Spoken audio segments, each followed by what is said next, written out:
Breaking news. रिश्वत मांगने वाली बेवर्ती हलका के पटवारी श्रीमती टामिका मंडावी हुई निलंबित। उत्तर बस्तर कांकेर तहसील कांकेर के पटवारी हलका नंबर 26 बेवर्ती के पटवारी श्रीमती टामिका मंडावी को अनुविभागीय अधिकारी राजस्व कांकेर को तत्काल प्रभाव से निलंबित कर दिया गया है। निलंबन अवधि में उनका मुख्यालय अनुविभागीय अधिकारी राजस्व कांकेर नियत किया गया है। इस अवधि में उन्हें नियमानुसार जीवन निर्वाह भत्ता की पात्रता होगी। कुछ दिनों से सोशल मीडिया में इनका रिश्वत मांगने वाला वीडियो खूब वायरल हो रहा था, जिसे प्रशासन ने गंभीरता से लिया और कार्यवाही की है।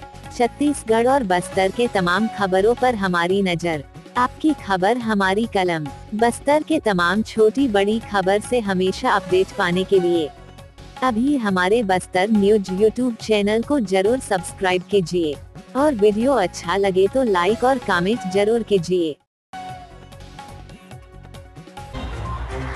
आज समय विशेष में बस इतना ही। कल फिर हाजिर होंगे नई खबरों के साथ। मुझे इजाजत दीजिए। नेहा श्रीवास्तव, धन्यवाद।